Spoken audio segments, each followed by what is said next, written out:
Hello అండి అందరికీ. ఈరోజు క్రిస్పీగా ఆనియన్ పకోడీ ఎలా చేయాలో చూసేయండి. ముందుగా ఉల్లిపాయలని సన్నగా కట్ చేసి పెట్టుకోవాలి నేను చూపిస్తున్నట్టుగా. ఇప్పుడు ఒక గిన్నె తీసుకొని అందులో కట్ చేసి పెట్టుకున్న ఉల్లిపాయలు, కొంచెం పచ్చిమిర్చి, అర స్పూన్ కారం వేసుకుంటున్నాను. మీరు కావాలంటే ఓన్లీ పచ్చిమిర్చే వేసుకోవచ్చు. కచ్చా పచ్చిగా దంచుకున్న ధనియాలు, గుప్పెడంత కరివేపాకు, ఒక కప్పు శనగపిండి, చిటికెడంత పసుపు వేసుకొని కలుపుకోవాలి. ఉప్పు మీ తగ్గట్టు వేసుకోండి. ఇప్పుడు మంచిగా కలుపుకోవాలి. నేను 2 స్పూన్లు బియ్యం పిండి కూడా యాడ్ చేసుకుంటున్నాను. ఉల్లిపాయలో వాటర్ వస్తాయండి, చూసుకుంటూ వాటర్ పోసుకొని కలుపుకోవాలి. ఇప్పుడు బాగా కలుపుకోవాలి.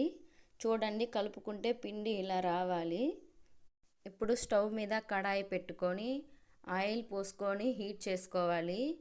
మీడియం ఫ్లేమ్ మీద పెట్టుకొని పకోడీ వేసుకోవాలి. మధ్యలో కలుపుకుంటూ పకోడీ గోల్డెన్ కలర్ వచ్చేంత వరకు ఉంచుకొని తీసేసుకోవడమే. చూడండి ఎంత క్రిస్పీగా వచ్చాయో పకోడీ. మీరు కూడా ఇంట్లో ట్రై చేసి నాకు కామెంట్ చేసేయండి. అన్నట్టు లైక్, షేర్, సబ్స్క్రైబ్ చేసుకోండి.